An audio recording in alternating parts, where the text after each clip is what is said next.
Bonjour à tous et bienvenue dans cette correction d'exercice pour un exercice de type bac sur une fonction exponentielle.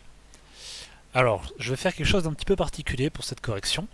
Je vais construire une carte mentale pendant que je fais la correction, pour que vous puissiez vous y retrouver dans tout ce qu'on peut vous demander dans ce genre d'exercice, et qu'est-ce qui permet de répondre à certaines questions, qu'est-ce qui est connecté avec quoi. Vous allez voir, vous comprendrez quand on va le faire. Donc avant toute chose, dans ce genre d'exercice, on vous donne un contexte. On vous parle de quelque chose qui a été mesuré, quelque chose qui a été compté. Là, par exemple, on vous dit un caisson de congélation est maintenu à une température de moins 30 degrés. Lorsqu'on place un aliment dans le caisson, l'évolution de la température à cœur de l'aliment peut être modélisée par la fonction suivante. Et on vous donne une fonction, et on vous explique que dans cette fonction-là, t, petit t, c'est le temps passé dans le caisson de congélation exprimé en heures, et c de t, c'est la température à cœur de l'aliment en degrés Celsius correspondant à ce temps. Donc à cœur, ça veut dire au milieu de l'aliment. Par exemple, si c'est un poulet, c'est la température mesurée au milieu du poulet. On dit que la fonction c est définie sur l'intervalle 0,3. Dans ce genre de situation, il faut vraiment comprendre le contexte. Il ne faut pas que vous lisiez ces textes-là qui est au début des exercices sans comprendre ce qu'ils veulent dire, parce que vous allez probablement avoir des réponses à donner plus tard qui dépendent du fait que vous avez compris ce qui se passe. Donc là, qu'est-ce qui se passe? On a un grand congélateur et on mesure la température qu'il y a au milieu d'un poulet, par exemple, au moment où on le met dans le congélateur. Forcément, au tout début, il va être à plus de 0 degré, il va peut-être être à 10, à 15 degrés, on verra. Et une fois qu'il est dans le congélateur, sa température descend. Ça paraît logique. Déjà, rien que ça, vous savez que c'est ça qui va se passer. Et elle descend comment? À quelle vitesse? Elle suit cette fonction-là. Quand vous voulez savoir quelle température a le poulet après une heure, vous remplacez le petit t par un 1. C'est ce qu'on va voir pour répondre à la question. Donc, pour commencer, le cœur de la carte mentale, c'est l'expression. On vous donne la température en bleu en fonction du temps, avec le temps donc, qui est retrouvé ici. C'est vraiment le cœur de l'énoncé, c'est le modèle qu'on vous propose pour l'évolution de la température. Alors, première question.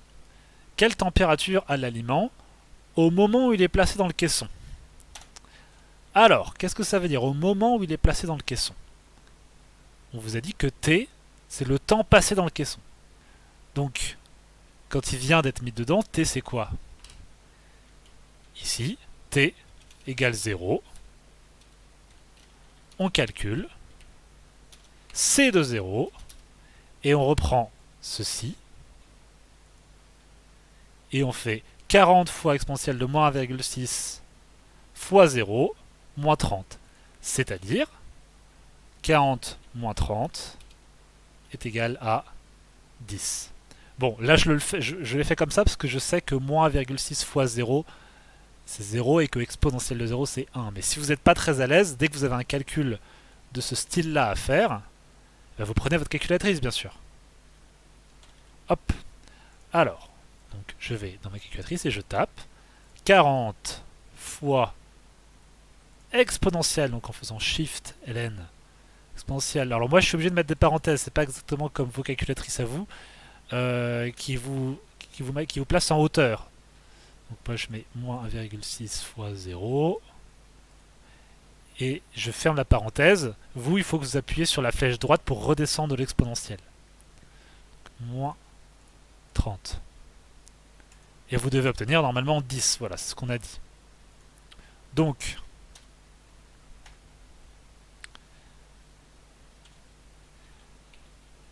l'aliment est à 10 degrés Celsius lorsqu'il est placé dans le caisson. Donc c'est important d'utiliser le vocabulaire qui est lié au problème. Si on vous dit, on demande la température qu'il a, ne vous contentez pas de faire le calcul et de marquer 10. Répondez vraiment à la question. L'aliment, il est à 10 degrés quand il est placé dans le caisson. C'est ce que nous a donné la fonction. Après 2 heures dans le caisson, et ici, on refait exactement le même raisonnement, mais on remplace T par Et donc ça fait plus ça, et ça fait 1,6 fois 2. Et on prend notre calculatrice. 40 fois exponentielle de moins 1,6 fois 2, moins 30. Et ça fait moins 28, alors on va arrondir à... Là on ne vous dit pas à combien arrondir, on va arrondir à 10.1. Égale moins 28,4.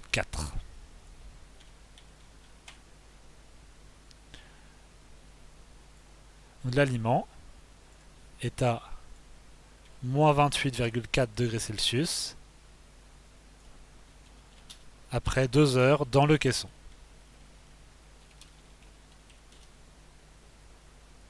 Donc ça c'est la deuxième étape. La température en fonction du temps, on nous la donne là. Et si on vous pose une question du style quelle température après 2 heures, et ben vous prenez le temps et vous le remplacez par le temps qu'on vous donne. Et ça vous donne bien ceci. Alors, question 2. Étudier les variations de la température de l'aliment au cours du temps à partir du moment où il est placé dans le caisson. Alors là, il y a des mots en trop, il y a des mots qui servent à rien pour vous. Et il faut que vous arriviez à ne pas vous laisser perturber par ça. On pourrait remplacer cette question par étudier les variations de la fonction. Point. Parce que la température de l'aliment au cours du temps à partir du moment où il est placé dans le caisson, tout ça là, eh ben c'est ça. C'est que ça. C'est bien la température au cours du temps à partir du moment où il est placé dans le caisson. C'est tout. Donc ce qu'on vous demande, c'est d'étudier les variations de cette fonction-là. Et étudier les variations de la fonction, on peut aussi le voir comme est-ce que la température en fonction du temps est croissante ou décroissante? Vous devez vous douter de la réponse normalement. Et on peut aussi se poser la question dans le sens du signe de la dérivée. Ces trois phrases sont équivalentes. C'est la même question posée de trois manières différentes. Et comment est-ce qu'on fait pour répondre à ça? Eh bien, il y a deux étapes. Il faut d'abord dériver la fonction, et ensuite on ira chercher le signe de la dérivée. Donc, dérivons la fonction. Alors, donc C, pour l'instant c'est pas C', je vais zoomer un petit peu. Pour l'instant c'est pas C'. Ouh là, j'aurais pas dû faire ça. Alors, on va faire... Voilà. On a 40 exponentielle de moins 1,6t moins 30. Donc le moins 30, comme on est en train de dériver, ça disparaît, c'est une constante. Et on sait que les exponentielles, comment est-ce qu'on les dérive? Eh bien la seule chose qui se modifie dans une exponentielle, c'est que s'il y a quelque chose devant le x ou devant la variable qui est en exposant, ce quelque chose tombe devant. Mais il reste aussi en haut. Donc en fait... Hop. Alors attendez. J'arrive à le choper.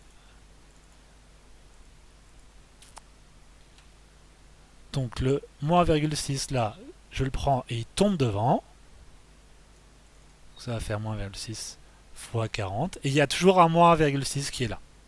Lui, il ne reste pas là. Et donc, ça fait moins 1,6 fois 40, exponentielle de moins 1,6t. Et donc ça, on le calcule. Moins 1,6 fois 40, ça fait moins 64. Et donc ça, c'est la fonction dérivée. Donc ça, c'est l'expression de la dérivée qu'on vient de récupérer, c'est C'.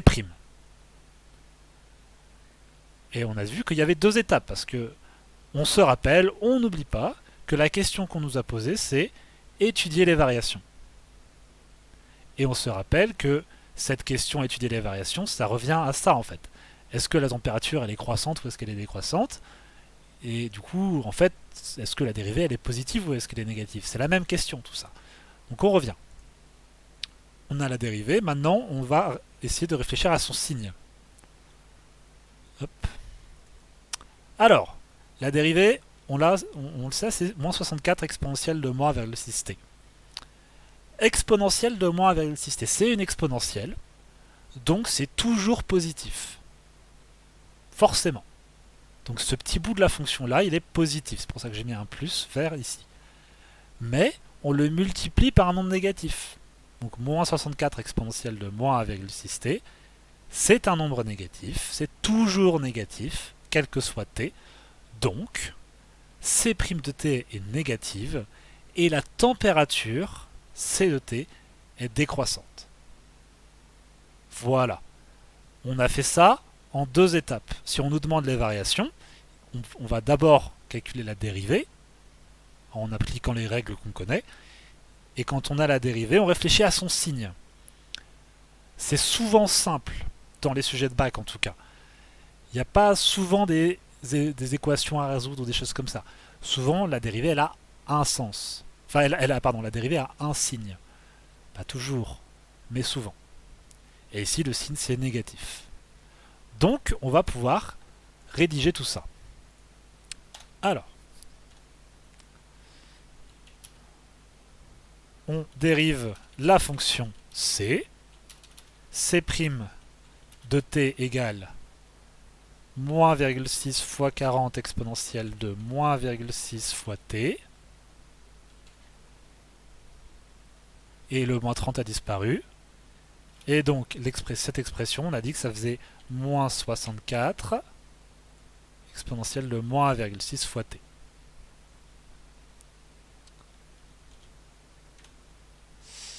Donc, quel que soit t dans l'intervalle sur lequel la fonction est définie, qui est 0,3, on a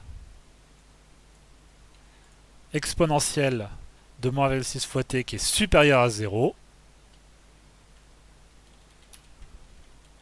Donc sur 0,3, la fonction dérivée, qu'on peut mettre entre parenthèses, on peut rappeler entre parenthèses son expression,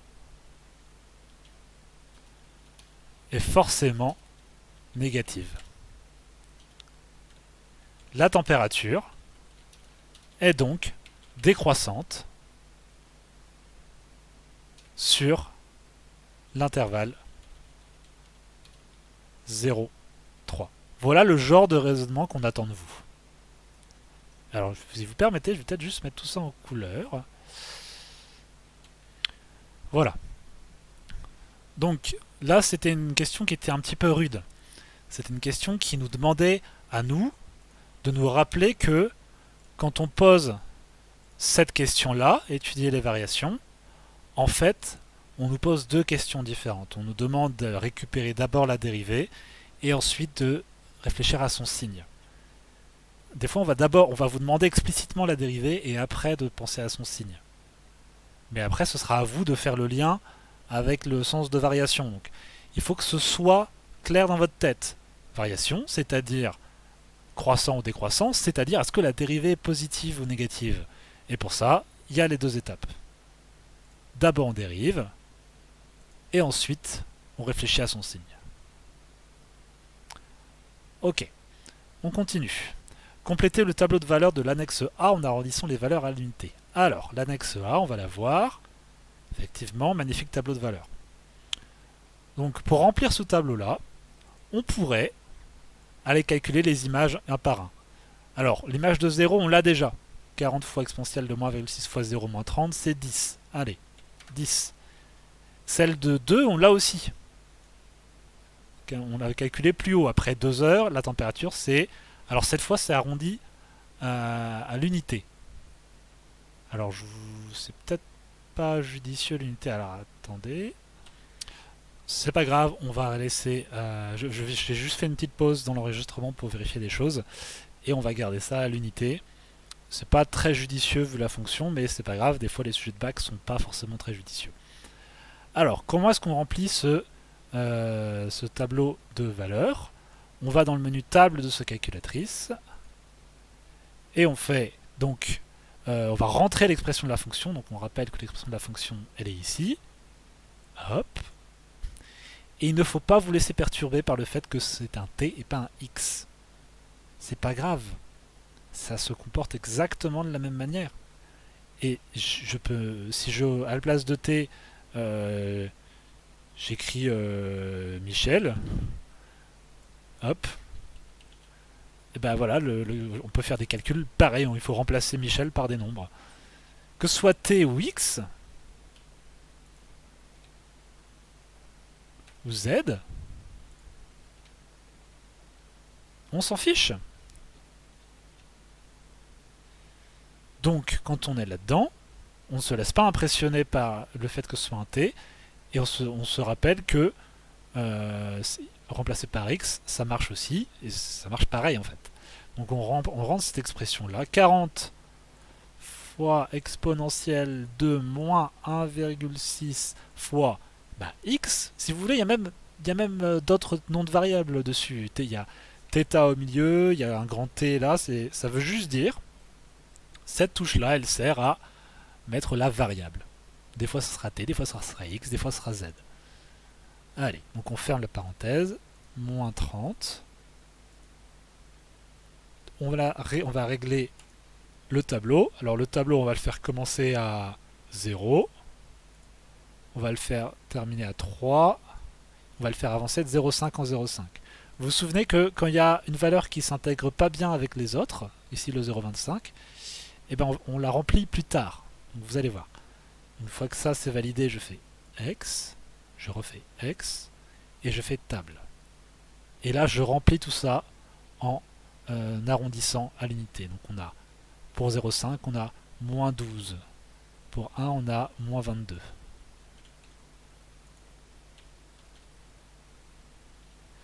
Pour 1,5, moins 26. Ensuite, moins 28, moins 29.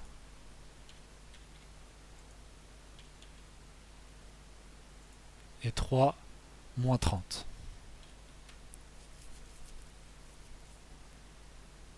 Alors, il manque 0,25, donc on vient dans le tableau, n'importe où, et on tape simplement 0,25, et on obtient moins 3.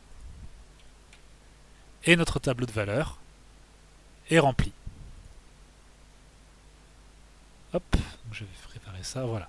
Tableau de valeurs, tout simplement, on prend la calculatrice, et hop, on remplit le tableau comme on sait faire. Il n'y a pas de souci là-dessus. Hop, donc, on a répondu à la question 3. Question 4.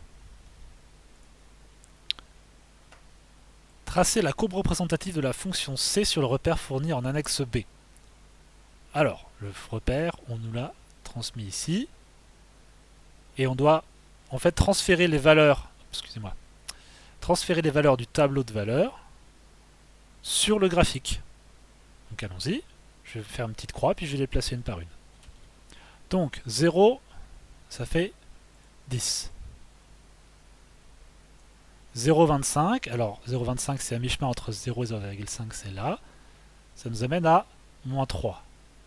Donc on se rappelle qu'entre 0 et 10, on a visiblement 5 graduations, donc ça fait 0, moins 2, moins 4, moins 6, moins 8. Donc moins 3, c'est ici. 0,5, moins 12. 0,5, ça fait moins 12 ici. 1, moins 22. 1,5, moins 26.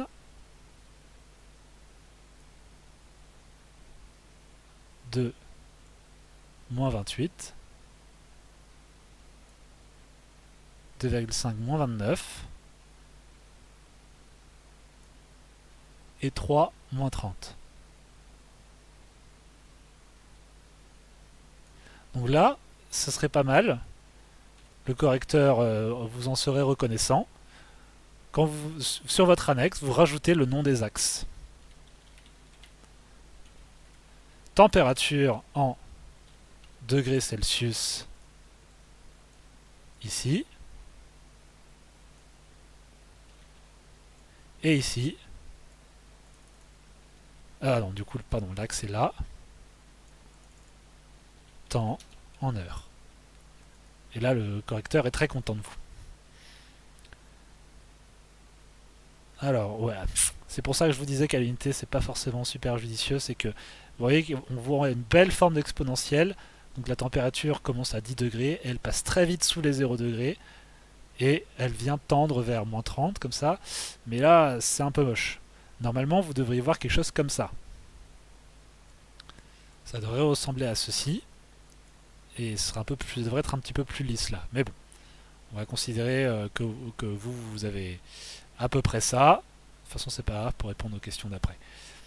Donc, hop, le tableau de valeur nous permet de récupérer la courbe représentative. Ça, il n'y a pas de souci. Ensuite, on considère que la congélation d'un aliment est achevée lorsque sa température à cœur passe sous les moins 25 degrés. Combien de temps l'aliment doit-il rester dans le caisson de congélation pour satisfaire ce critère? Encore une fois, beaucoup de mots qui ne servent pas à grand chose. Ce qu'il faut là, c'est vraiment se concentrer sur ce qu'on vous demande. Combien de temps l'aliment doit-il rester dans le caisson? Donc, on vous demande un T. C'est-à-dire, là, sur cet axe-là, à partir de quand on est à moins 25 degrés? Parce que c'est ça, en fait. Satisfaire ce critère, le critère, c'est celui dont on vient de vous parler. Critère de congélation. Donc, sous les 25 degrés. Moins 25 degrés. Et donc, graphiquement, vous allez chercher moins 25 degrés, c'est ici. Et vous allez chercher sur votre graphique. Normalement... Hop, alors attendez. Moins 25 degrés, c'est là. Donc on est à... Hop, on est là. Ce qui correspond à 1,3 heures. C'est ça, 1,3 heures. Donc vous devez faire des traits graphiques. Vous devez aller faire un trait là. Parce que normalement vous auriez dû les relier. Moi je ne peux pas les relier sur l'ordinateur, ça va être vraiment trop moche. Mais vous auriez dû relier, vous auriez dû tracer une droite comme ça, bien horizontale, correspondant à 25 degrés. Ça aurait coupé vers ici. Vous auriez refait une autre droite qui correspond, tac, et vous seriez allé mettre 1,3 degrés ici, 1,3 heures ici. Donc pour répondre à cette question, on le fait comme ça. Alors attendez. Yep. Excusez-moi. Donc graphiquement, on trouve que la température passe sous les moins 25 degrés Celsius à 1,3 heures passé dans le caisson,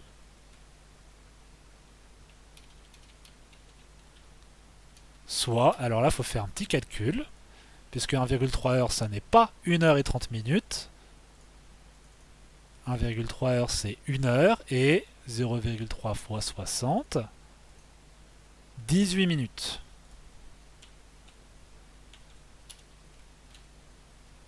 Donc, si vous écrivez graphiquement, vous devez avoir laissé des traits de construction sur votre graphique, obligatoirement. Mais ce n'est pas la seule manière de répondre à cette question. On peut aussi utiliser la calculatrice. Pour ça, vous allez dans le menu Graphes, qui est où pour moi? Graphes, voilà. Et normalement, vous avez toujours l'expression, parce qu'en fait, la liste de fonctions elle est commune au menu Graphes et au menu Table. Donc votre fonction est toujours là. Donc, vous allez dessiner. Alors, il y a un petit souci. Alors, je crois qu'il faut juste que je valide la saisie. Voilà. Voilà. Et on se rappelle comment on fait pour tracer la courbe qu'on veut voir. Là, on voit rien. Mais parce qu'on veut déjà, il faut la tracer sur son d'intervalle de définition à la fonction. C'est 0,3. Donc on va dans VWindow, xmin 0, max 3. On fait X pour valider. Je refais Draw. Et là, je vais faire un zoom automatique. Et là, c'est beaucoup mieux. Ça ressemble même à ce qu'on a vu dans GeoGebra. Donc, comment on fait pour répondre à la question quand est-ce que cette fonction atteint moins 25 degrés? On va dans Gsolve et on va chercher xcal qui nous demande quelle valeur de y vous intéresse. Ben, nous, c'est moins 25, la valeur de y, c'est la valeur de la température. Et on nous montre que la température atteint moins 25 degrés quand le temps x atteint moins 1,299, soit 1,3 heures. Et là, dans ce cas-là, vous le rédigeriez en disant avec le mode graphique de la calculatrice, j'ai obtenu que ta ta ta ta ta. Voilà. Et donc, c'est ce que j'ai voulu mettre là. Quand on vous pose la question après combien de temps passe-t-on sous 25 degrés, vous avez deux manières de répondre. Soit avec la courbe représentative, et là c'est graphique, soit avec la calculatrice, et là vous dites c'est grâce au mode graphique de la calculatrice. Mais vous ne pouvez pas échapper à votre justification. Vous êtes obligé de justifier, de dire comment vous y êtes arrivé. Voilà. Voilà le résumé un petit peu de cet exercice. J'espère que c'est suffisamment clair et j'espère que ça vous a été un petit peu utile.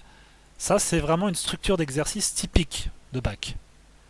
Il y a un contexte qu'il faut saisir et des questions où on ne peut répondre que si on a un peu compris ce que c'était que ce contexte, que il y avait une histoire de température, de caisson, de temps qui passe.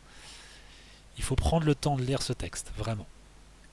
Et après, si on sait ce qu'on fait, si on est capable de faire des calculs simples, de dériver des fonctions et qu'on a des connaissances de base sur ces dites fonctions, il n'y a pas de raison que ça pose problème. Voilà, j'espère que tout ça vous a été utile. Je vous dis à bientôt.